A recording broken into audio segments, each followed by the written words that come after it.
Hello, and welcome to Watch My Pipe. My name is Kurt. Thanks for tuning in. Today is episode 3 of Wednesday Watch Review, and I took some extra time this week to decide on what I was going to review and how I was going to review it. Bounced around a couple ideas and finally decided on sticking with my collection and reviewing what I currently own. Wasn't exactly sure where to start from what I currently have now or even what I'm wearing today, which, as you see, I'm dressed up. I'm wearing my Pepsi bezel GMT to match my red and blue tie and red and blue cufflinks, and I'm dressed up specifically on purpose, and you'll see why here shortly. This watch was purchased in 2017, and here she is. It's not the first Rolex that I purchased. That would have been the original 50th anniversary that came out in 2003, but that one I purchased in 2007. So let's get into the review here. I don't want to waste too much time with the introduction. I got a lot of material to go over here for you, so let's jump right into it.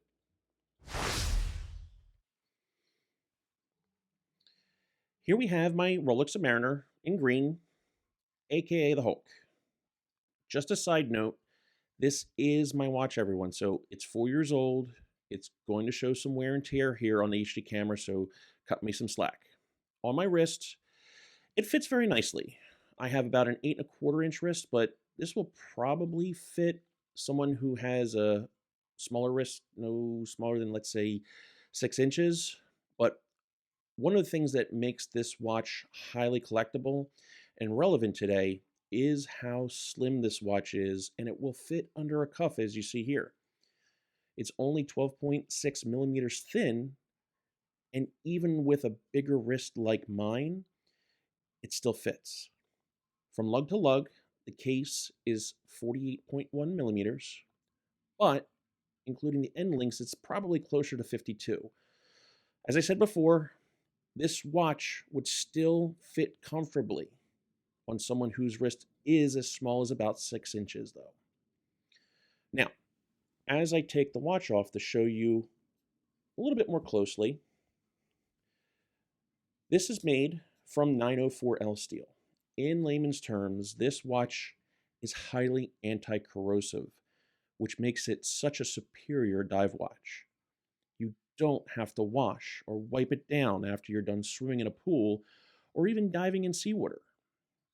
It's solid all the way around, unlike its baby brother, the Kermit, and the clasp is top-notch. To remove the watch or open the bracelet, there's a clamshell, and you need to open the safety release, which opens up into a beautifully polished solid steel clasp. One of the refinements to this watch that makes the bracelet far superior to any other bracelet on the market today is the glide lock, which gives you another 20 millimeters of space broken up into 2 millimeter increments. So not only will this extend to go over a dive suit, but in the real world, when you have the temperatures going from cold to warm to cold again, you can easily adjust this to your wrist without any additional tools. Again, in my opinion, this makes this bracelet the best, if not one of the best, on the market today. As for the watch itself, one of the things that adds to this watch, in my opinion, is the heft of the watch. The older Submariners, because of the smaller and hollowed out bracelets, were much lighter and felt a little bit more cheap, similar to the GMT that I'm wearing today. This is substantial, not just in size, but also in weight, and it feels luxurious on your wrist. The top and bottom of the links have that nice satin look to it, albeit you can see it's a little scratched up here from use over the years. But the end links are polished on the ends, which give it that luxurious look and feel. The stamped case itself is absolutely gorgeous and well refined. The edge of the case is polished nicely, and the lugs taper off to make this fit snugly on the wrist, yet comfortable. The bezel is a beautiful green Celerchrome with platinum inlays for the markers and numbers, and as you turn the bezel, it moves in 120 increments with a nice, crisp clean click that you can hear. And the pearl is sapphire capped to prevent scratching and anything abrasive. You can line it up with the minute hand as you're about to begin your dive, and the indices count every 15 minutes, or every minute over 15 minutes, I should say. The dial itself is also green with the sunburst applique. As you can see here in direct sunlight, the rays explode out from the center to the bezel and can be quite eye-catching to someone standing across the room. All of the indices that you see here are white gold with Rolex's patented chromolite material. The jump date has a magnifier for easy legibility that changes over precisely at midnight, and you can also see just above the 6 o'clock position. This is certified to 1,000 feet or 300 meters, and it is a superlative chronometer, officially certified. To adjust the watch, you have the crown with the stamped crown guards, and this has Rolex's trip lock crown with screw-in oyster caseback, which aids in the water depth rating. Under the hood is Rolex's in-house 3135 movement, which gives you roughly 48 hours of power reserve. And again, it is COSC certified.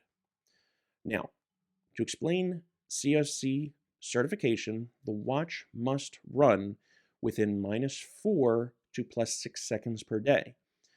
But this watch here runs roughly +1 seconds per day on average. Overall, even though you can't see the movement, it is magnificent with a free sprung balance and full balance bridge that makes it very shock resistant. It also has a parachrom overcoil hairspring, while not only making this watch very accurate no matter which direction it lays, it also is highly anti-magnetic. To set the watch, you unscrew the crown and it will pop once it's unlocked, which gives you the capability to turn it clockwise to wind the watch. When you pull it to the first position, you have the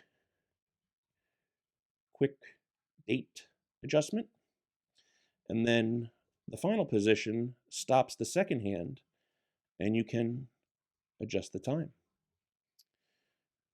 Pushing the crown back in restarts the watch, and giving it a little bit of pressure while turning clockwise again, you lock the trip lock crown. And this is my Rolex Submariner Green Hulk.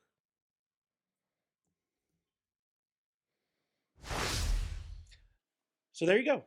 That was my Rolex Green Submariner. Rolex is a name known all around the world. Whether you go back to 1962's Dr. No with the late Sean Connery, or to sporting events like golf, where Jack Nicklaus gave the brand its first testimonial in 1967, Rolex is a highly recognizable and well-respected brand. Unfortunately, this model is no longer available at your AD.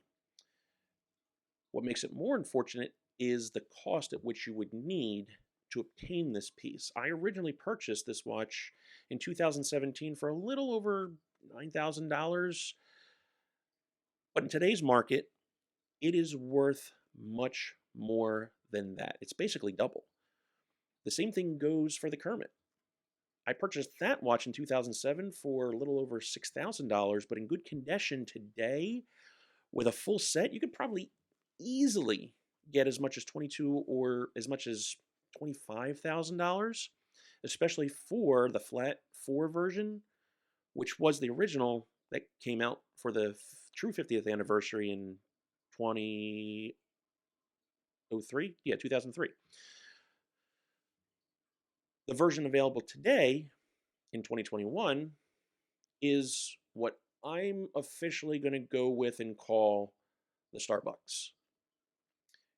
The model number is 126610LV, and it does have the ceramic bezel, but a black face. And even though retail is much more reasonable.